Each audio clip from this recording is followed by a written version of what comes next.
रामकृष्ण हरी मंडळी. तर आजच्या ब्लॉगची सुरुवात या क्यूटशा स्माईलने. तर आज आरूची शाळा लवकर सुटली होती, त्याच्यामुळे तो माझ्यासोबतच आला होता आणि माझं काम होईस्तोवर तो त्याची ड्रॉइंग करत होता.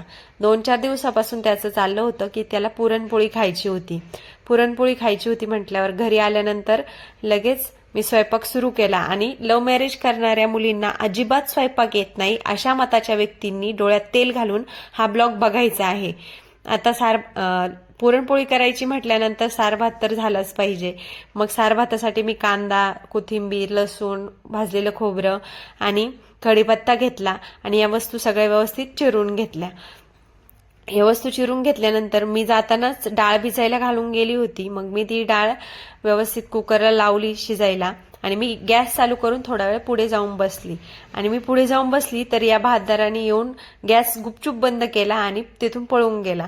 कॅमेरा चालू होता त्याच्यामुळे मला समजले की याने गॅस बंद केलाय आणि हा पळून गेलाय. तर मी परत येऊन गॅस चालू केला आणि मग गॅस चालू केल्यानंतर कुकर शिट्टी मारायला लागला.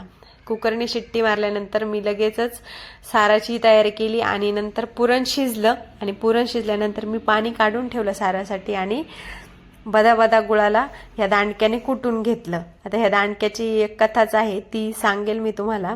तर आता डाळ शिजली होती त्याच्यामुळे मी कढईत टाकून घेतली डाळ आणि कढईत टाकल्यानंतर मी त्याच्यात जो गुळ कुटला होता तो गुळ घालून घेतला. आणि ते जे दांडकं मी वापरलंय गुळ कुटायला ते ॲक्च्युली JCBची पिन आहे कोणती तरी. तर त्याचं झालं असं की जे आमच्याकडे खलबत्ता आहे त्याचं दांडकं एक दिवस माझ्याकडून तुटून गेलं. तर आमच्या आहोंनी डायरेक्ट मला JCBची पिनच आणून दिली कुटायला. मग मी त्यानेच आता खलबत्त्याचं जे काम होतं ते आता मी त्यानेच करत असते. आणि हे मध्ये हा आल्याशिवाय आमचा काही स्वयंपाक पूर्ण होत नाही.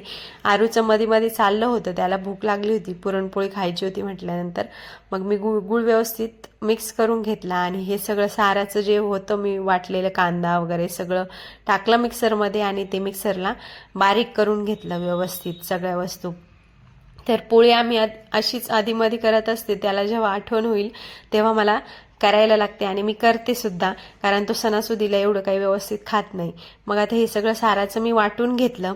आता साराचं सगळं तयारी झाली होती त्याच्यामुळे मी सार करायला घेतला. तेल टाकलं आणि डायरेक्ट पोळ्यानीच मसाले टाकायला सुरुवात केली. आता कसेही मसाले टाकले तरी मला अंदाज आलेला आहे. मी मसाले टाकून घेतले, काही घरचे टाकले मसाले आणि व्यवस्थित जे वाटण केलेलं होतं ते मी कढईत टाकून दिलं. वाटण कढईत टाकल्यानंतर मी सगळं व्यवस्थित मिक्स केलं आणि मिक्सरचं भांडं हिसळून घेतलं.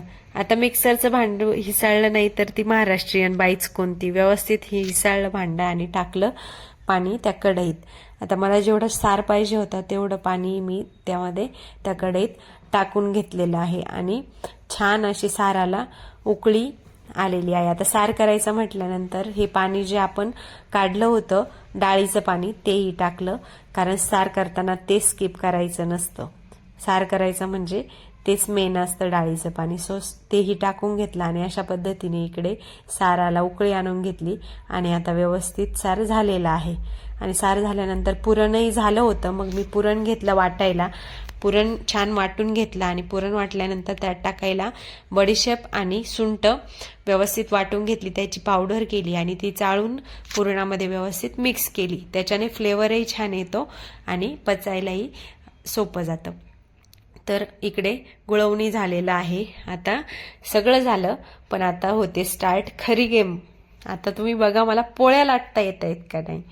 तर आता पोळ्या लाटायच्या होत्या, ही सगळी तयारी झाली होती. पुरण वगैरे पोळ्या लाटायला घेतल्या. पहिल्यांदा चपातीचं पीठ घेतलं आणि त्यात टाकलंय पुरणाचा गोळा करून टाकला व्यवस्थित आणि पोळपटभर पोळी लाटली आहे मी, व्यवस्थित लाटून घेतली, अजिबात फुटू दिली नाहीये पोळी. पोळपटभर पोळी लाटल्यानंतर ती पोळी मी व्यवस्थित तव्यावर टाकली आहे. आता फक्त पोळी पोळपटभर लाटूनच तव्यावर नाही टाकली तर माझी पोळी फुगते की नाही ते बघा. आता पोळी जोपर्यंत अशी टम्म फुगत नाही ना तोपर्यंत पोळ्या करायची मज्जा येत नाही अजिबात. आणि अशी पोळी फुगली ना सगळी मेहनत केलेली सार्थकी लागते असं वाटतं. तर मी फक्त काही नाक फुगवत नाही नवऱ्यासमोर, तर माझ्या पोळ्या सुद्धा अशा टम्म फुगलेल्या असतात. सो खूप छान वाटलं. ही पोळी मस्तपैकी मी लाटून घेतली आणि बाकीच्याही पोळ्या लाटल्या आणि आता एवढा सगळा स्वयंपाक मी फायनली तयार केलेला आहे एवढ्या मेहनतीने. आणि आता हे पहिलं ताट आमच्या बाळराजांसाठी, त्याची खूप इच्छा होती की त्याला पोळ्या खायच्या होत्या. सो मी त्याला पहिल्यांदा वाढलं जेवायला. त्याने जेवण वगैरे केलं, खूप छान जेवला तो. आणि सगळं झाल्यानंतर तो ड्रॉइंग करायला बसला. ड्रॉइंग हा त्याचा आवडता सब्जेक्ट आहे. सो तो ड्रॉइंग करतोय. सो त्याने ती ड्रॉइंग अजिबात पेन्सिलने वगैरे काढलेली नाहीये, डायरेक्ट कलर खडू आहेत त्या खडूने त्याने ते पेंट केलेले आहे आणि अशी ड्रॉइंग केलेली आहे. तो फक्त आता पहिलीला आहे, त्याचा कलर सेन्सही खूप छान आहे. तर आजचा ब्लॉग कसा वाटला हे सगळ्यांनी सांगायचंय. So thank you for watching my blogs.